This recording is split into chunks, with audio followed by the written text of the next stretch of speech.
భారతదేశ చరిత్రలో, ప్రజాస్వామ్య చరిత్రలో మనం చూసినట్టయితే ఆనాడు స్వతంత్రోద్యమానికి ఏ విధంగానైతే పోరాటం జరిగి ప్రజాస్వామ్య ప్రభుత్వాన్ని ఏర్పాటు చేసుకున్నామో, అనంతరం ప్రజాస్వామ్య కూనీ జరిగిన టైంలో అన్నగారిని అప్రజాస్వామికంగా పదవీచ్యుతుడిని చేయించడం జరిగింది. ఆనాడు కాంగ్రెస్ ప్రభుత్వం ఇందిరాగాంధీ గారి నాయకత్వంలో ప్రజాస్వామ్య పరిరక్షణ కోసం అన్న ఎన్టీ రామారావు గారు పోరాటం చేసి బెబ్బులి పులిలా తిరగబడి దేశంలో రాజకీయ పక్షాలన్నింటినీ ఏకం చేసి ప్రజాస్వామ్య పరిరక్షించిన ఉద్యమం 32 రోజులు జరిగింది. ఆ 32 రోజుల చరిత్రని 1984లో ఆగస్టు 16 నుంచి సెప్టెంబర్ 16 వరకు జరిగినటువంటి మహోద్యమాన్ని ప్రజాస్వామ్య పరిరక్షణ ఉద్యమం సజీవ చరిత్ర అనే బుక్ని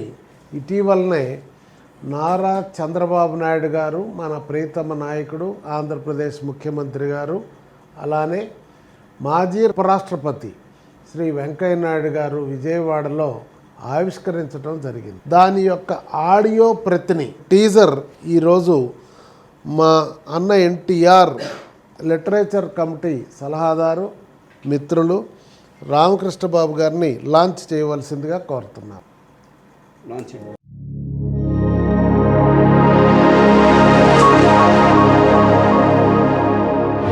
ప్రజాస్వామ్య పరిరక్షణోద్యమం అత్యంత స్ఫూర్తిదాయకం, చారిత్రాత్మకం. నాదెండ్లతో కాంగ్రెస్ కుమ్మక్కు, ఎన్టీఆర్ పై కుట్ర. ఆంధ్రప్రదేశ్ గవర్నర్ రామ్లాల్ చే ఎన్టీఆర్ ప్రభుత్వం బర్తరఫ్. స్వాతంత్ర్య దినోత్సవం రోజే ప్రజాస్వామ్యం ఖూనీ. ప్రభుత్వాన్ని కొనసాగించే బలం తనకు అసెంబ్లీలో ఉందని ఎన్టీఆర్ చెప్పినా ఖాతరు చెయ్యని గవర్నర్ రామ్లాల్. కాంగ్రెస్ కుట్రపై జనం క్రోధాగ్ని, విద్రోహంపై సమరశంఖం పూరించిన ఎన్టీఆర్.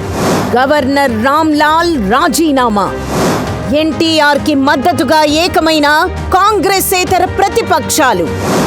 రాష్ట్ర వ్యాప్తంగా భగ్గుమన్న ప్రజా ఉద్యమం.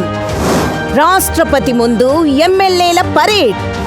ప్రజాభిమానం ముందు ఓడిన కేంద్రం మరియు నాదెండ్ల. ప్రజాస్వామ్య విజయం. తిరిగి ముఖ్యమంత్రి పీఠంపై అన్న ఎన్టీఆర్. ఇలాంటి ఎన్నో ఉత్కంఠభరితమైన సంఘటనలతో మీ ముందుకు రానుంది టిడి జనార్దన్, విక్రమ్ పూలా రచించిన 1984 ప్రజాస్వామ్య పరిరక్షణోద్యమం సజీవ చరిత్ర ఆడియో బుక్.